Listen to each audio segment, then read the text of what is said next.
저희는 여기까지 갈등 구조를 확인해 봤어요. 발단, 전개, 위기, 절정, 결말. 워낙에 중요한 내용이니까 한 번만 더 복습하고 가면 좋을 것 같아요. 발단은 뭐예요? 발단은 뭐예요? 주인공과 배경에 대해 소개하는 파트였죠. 주인공이 어떤 목적을 가지고 있는지, 어떤 욕망이 있으며 앞으로 어떤 사건을 맞닥뜨리게 될지 이야기해 주라고 했어요. 그렇게 이야기라는 등정을 시작할 준비가 됐으면 이제 어떻게 해요? 걸음을 옮겨야겠죠. 직접 산에 올라야 해요. 그게 바로 전개예요. 그런데 산에 오르면 어떻게 돼요? 산에는 정말 다양한 문제가 발생하죠. 다리가 아플 수도 있고, 벌레가 많을 수도 있고, 알러지가 도질 수도 있고, 낙석이 일어날 수 있어요. 이렇게 등산이라는 과정에서 생기는 다양한 문제들, 그것이 사건이라는 형태로 우리를 괴롭혀요.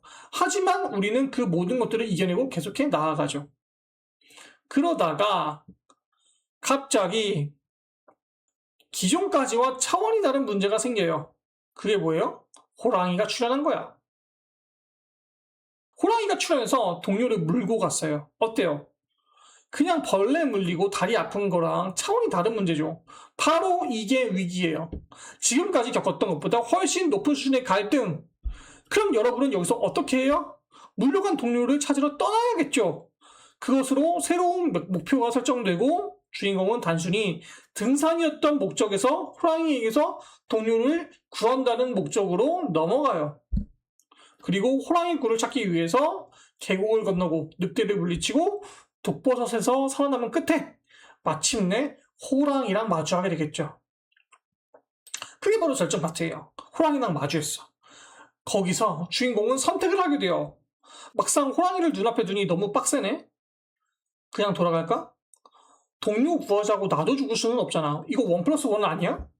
하지만 이런 선택지 가운데 동료를 구하기로 택하고 호랑이와 최후 결전을 벌여요. 그리고 승리함으로써 지금까지의 모든 갈등이 해소되죠. 이게 바로 절정이에요. 결말에서는 어때요? 동료와 함께 하산해요. 동료가 무사함에 안도감을 느끼고 1년의 사건으로부터 주인공은 정신적으로 성숙해져요. 이렇게 들으니 발단부터 결말까지 대략 감이 오시나요? 이게 바로 이야기의 가장 기본적인 갈등 구조예요. 모든 이야기는 이 포맷에서 크게 벗어나지 않아요. 그렇기 때문에 여러분들은 어떤 인물과 배경, 소재로도 이 갈등 구조를 만들 줄 알아야 해요. 만약 이 갈등 구조를 만들지 못한다면 재미있는 이야기를 쓰는 것을 넘어 이야기 자체를 완결치는 것에 문제가 있을 거예요. 좋아요. 우리는 지금까지 갈등 구조를 확인해 봤어요. 어때요? 이제 이야기 구조에 감이 오시나요? 실제로 갈등 구조를 배운 다음 많은 지망생들이 이렇게 말하곤 해요. 작가님, 저 이야기 잘 쓸 수 있을 것 같아요. 진짜 재미있는 글 쓸 수 있을 것 같아요. 이렇게요. 하지만 처음에도 말했듯이 이야기 구조는 두 개가 있어요. 하나는 내적 구조인 갈등 구조였죠. 또 하나는 뭐였어요? 바로 외적 구조인 단위 구조였어요. 사실 이 단위 구조라는 명칭은 제가 임의로 지어낸 명칭이에요. 웹소설의 분류물 중심으로 단위를 다는 구조거든요. 그렇다고 완전히 새로운 건 아니에요. 들으면 바로 이해할 수 있는 그런 구조예요. 왜냐하면 영화나 드라마에 쓰는 구조를 웹소설에 맞게 확장 변형한 거거든요. 그것이 무엇이냐? 바로 이거예요. 작품, 부, 막, 에피소드. 이게 200화, 300화 진행되는 장기 연재 웹소설의 단위 구조예요. 좀 더 직관적으로 말씀드리면 이렇게 말씀드릴 수 있을 것 같아요. 웹소설은 에피소드가 모여서 막이 되고, 막이 모여서 부가 되고, 부가 모여서 작품이 됩니다. 당연하지만 이 에피소드, 막, 부, 작품 모두 그 안에 발단, 전개, 위기, 절정, 결말이 들어가 있어야 해요. 재미있죠? 이 구조를 인지하고 웹소설을 설계해야 해요. 그냥 감에 의지해서 글을 쓰기엔 지금의 웹소설은 너무 경쟁이 치열하고 고도화되어 있어요. 신인들이 절대 그냥 덤비면 오랜 세월 경험을 누적시켜 자신만의 이야기 구조를 최적화시킨 기성 작가들과 경쟁할 수가 없어. 그렇기 때문에 반드시 이 구조를 인지하고 설계에 들어가야만 한다라는 거예요. 혹시나 해서 이야기할게요. 이건 어디까지나 기본적인 구조인 거지 절대 정답이 아니에요. 여러분들이 글을 설계하기에 따라서 얼마든지 바뀔 수 있어요. 부가 5부까지 늘어난다거나 여성이랑 같이 비교적 짧은 볼륨이면 부를 하나만 잡고 갈 수도 있겠죠. 뭐 그 경우는 뭐 그냥 부가 없는 거죠. 어찌되었든 간에 잘 이해하셨을 거라고 생각해요. 좋아요. 그리고 누군가는 이걸 보고서 이런 질문을 할 수 있을 것 같아요.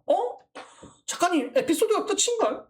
보통 에피소드 단위로 이야기를 끊는 작품들을 보면 한 에피소드가 막 4화, 5화 되잖아요. 각 화들을 보면 그 안에 무언가 더 있던 것 같던데? 맞아요. 에피소드도 무언가가 모여서 만들어진 단위예요.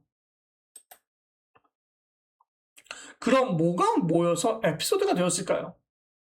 바로 시퀀스예요. 그럼 여러분, 시퀀스는 뭐가 모여서 만들어졌을까요? 장면. 그럼 장면은 영화에서 비트죠. 비트가 모여서 장면이 되어요. 그럼 웹소설에선 글에선 뭘까요? 바로 문단이 모여서 장면이 돼요. 그럼 문단은요? 문장. 문장은요? 단어. 단어는 글자. 이렇게 모여서 글자 하나하나가 모여서 에피소드가 되고 말이 되고 부가 되고 작품까지 되는 거예요. 물론 저희는 이 시퀀스 아래까지 볼 필요는 없어요. 정확히 우리가 이야기를 만들 때 고려해야 할 것은 지금 이 순간에서는 에피소드까지예요. 왜냐? 에피소드가 발단, 전개, 위기, 절정, 결말, 갈등 구조를 지닌 이야기의 최소 단위이기 때문에 그래요. 에피소드를 중심으로 이야기를 잡으면 좋다. 그래서 저희는 이 구조를 파악했어요. 그럼 이제 이 구조를 통해서 우리가 어떻게 작품 설계에 들어갈 수 있냐, 이걸 봐야겠죠. 이게 중요하고 이게 핵심이니까.